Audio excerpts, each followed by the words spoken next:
Mag-boarding house ka na lang sa tabi nila para makapag-jogging kayong dalawa.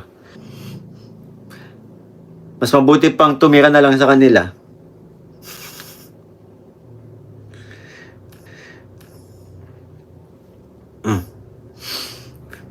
Malaki yan at naniniwala din naman ako. Tanggap naman ako ni mom and dad. Wow! Isang mapagpalang araw po mga kalingap, magandang araw at magandang gabi sa mga viewers at listeners at mga solid supporters po diyan ng Chris at mga kababayan po nating OFW na patuloy na sumusuporta. Mega love shoutout po. At kung bago ka pa lamang po sa atin pong munting YouTube channel, pa-like and share and subscribe na po at pindutin ang notification bell para update po tayo sa atin pong ilalabas na video. So yun mga kalingap, may panibago na naman po tayong pag-uusapan. Mikoy, planong maging kapitbahay ang Honey Krista po niya. Wow, tunay po kaya ito at Krista, secured na ang future kasama si Honey Mikoy po niya. Wow, grabe at yan nga po sabay-sabay po nating aalamin. At bibigyang linaw pero bago nga po tayo dumako sa atin pong pag-uusapan mga kalingap, huwag po nating kalimutang sumuporta sa mga pangunahing kalingap na si Kuya Bal at Kalingap Club na patuloy sa pagtulong at walang sawang pagsuporta at pagbibigay ng saya sa araw-araw po nilang mga vlog mga kalingap. At patuloy nga po natin silang suportahan sa kanilang pagcha-charity vlogs at paggawa ng beneficiary ng sa ganun mga kalingap, marami pang tao ang matulungan, lalong-lalo na nga po sa mga tao nangangailangan. At paalala po mga kalingap, tapusin muna natin ang kabuuan ng video bago tayo magbigay ng opinion at komento. At so ayun nga po mga kalingap, muli na po tayong dumako sa atin pong pinag-uusapan. Mikoy, plano nga bang tumira malapit sa bahay nila Krista? Wow, grabe. Pero bago nga po yan, atin nga po munang alamin at linawin at panoorin nga po natin. Mag-boarding house ka na lang sa tabi nila para makapag-jogging kayong dalawa. Mag-boarding house sa tabi. Sa pagkakaalam ko sa bundok siya. Sinong loko-loko magtatayo ng boarding house doon? Mag-renta. Sana kung mag-renta, pwede pa siguro magtayo na lang ako ng tent sa tabi nila. Sa bundok. Wala talagang boarding house sa tabi nila. Paano ako doon mabubuhay? Mas mabuti pang tumira na lang sa kanila.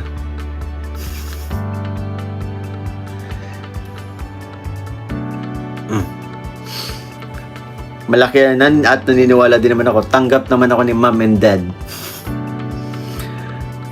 Baka mas mahal pa ako nun. Baka mas mahal pa ako ni mom and dad kesa kay pretty girl. Joke lang. Hello cutie Mikoy. May tong pangalan? Minerva Rock. Minerva, pasensya na po. Dikit-dikit ang pangalan. So, Miklis tulad ng name. Yes! Geraldine.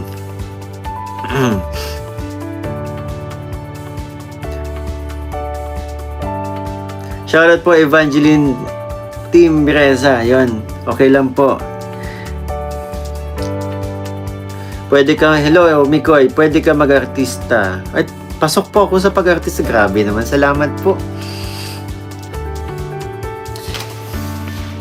Pwede dito na kunyari audition ta. Ulitin ko yung lagi nyo na papa. John Lloyd Cruz. Mahal na mahal kita, Bash. Ayan na naman ako. Bash. She loved me at my worst. You had met my best. At binaliwala mo lang lahat na yun. One more chance. Hi pretty boy, type na type ka nung kung kapag nakasmile ka. My, hello, shoutout. Kalokang commission, ang bilis kakaduling. Paano pa kaya ako? Paano pa kaya ako? Yung ang bilis talaga. Pwede bang bilhin mo ng yung trabaho doon dahil nakakabahan ng situation niya, lalo na siya baka man. Pwede bang pilitin mo na wag na siya magtrabaho doon dahil nag-aaral na po si CJ, kaya bihira naman na po siya umano doon.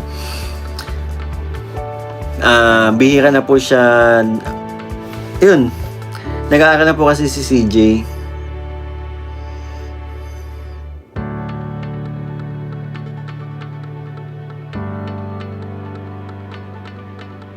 Bash. Sabi nila, ano na yung line ni John Lloyd doon sa One More Chance? Kalimutan ko na. Channel 7 po pala siya kay Kuya Jerson niya. Good afternoon, pretty boy. Miss na namin, Chris. Hello po, maraming salamat sa nagpakulay. Marites Arganosa. Salamat po. Hoping po na sa Mikres na magkatandem. Meron po kasi ako na susunod na love team. Susunod po sa niya. Sige, still lang ang love team. Hindi po nag-love team ng iba. Ay, iba naman po kami. Iba naman po. Tita Imelda. Iba naman po ang Mikres. Kasi siguro yung napanood yung love team ay hindi po nag-click.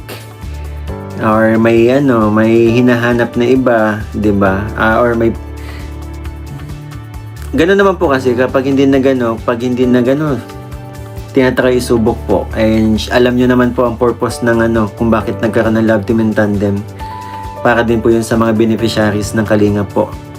Kasi kapag may tandem or kapag may love team, yung revenue naman po na tatanggap ng sa views nyo ay itinutulong din naman po. So kapag nagkakataon kapag nakiklik ang isang tandem or love team, yun, yung nakukuha naman po doon ay itinutulong po ng lalo ni Kalinga Prab po. Sakit sa mata ng comment, bilis. Nora Bautista, maraming salamat po sa pakulay. Karema Ali, hello po. Maribel Dimapidlis, nakikita ba ng hindi pa. Kasi yung mga nakukuha po nila medyo may kataasang presyo, hindi pa kaya.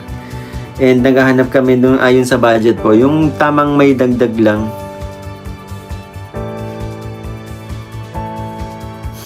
At so ayun na nga po mga kalingap, kung mapapansin po natin sa reaksyon ni Mikoy, parang gusto din po talaga niya na mapalapit sa kanyang hani. Pero bago nga po yan mga kalingap, maibang dako po muna tayo. Pag-usapan po muna natin ang patungkol kay Krista na secured na nga ba ang future kasama ang honey ni Koy po niya. Masasabi po talagang secured na. Kumbaga po mga kalingap, panatag na po ang kalooban ng Krista po natin kay honey ni Koy po niya. At masasabi po natin, hindi po siya mapapabayaan, especially kay na Kalingap at sa buong team Kalingap.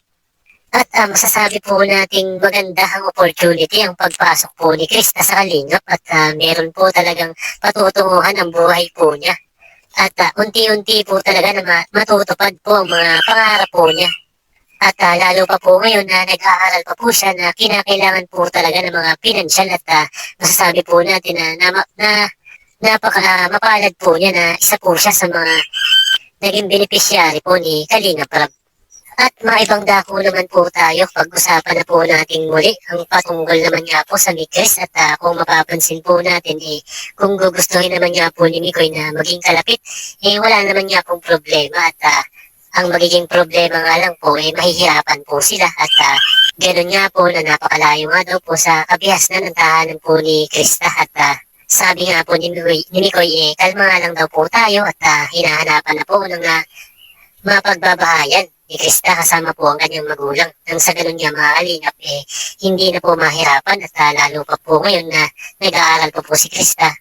Especially sa pagbablog po nila at bukod pa nga po dyan mga kalingap, nasabi nga po ni Mikoy na hindi lang po silang mga tandem ang nakikinabang at kundi po yung mga ibang beneficiary din po ni Kalingap Prab. At kung makikita naman po natin, nakakapagpasaya na po sila, nakakatulong pa po sila sa mga iba pong nangangailangan ng tulong. At di ba mga kalingap, napakasarap ang ganun pong pakiramdam na hindi po lamang saya, kundi nakakatulong pa po sila sa mga taong nangangailangan. Kayo po ba mga kalingap, ano po ba ang masasabi po ninyo sa Mikres po natin? At i-comment lang po natin sa baba at maisa-isa po natin yan mga kalingap.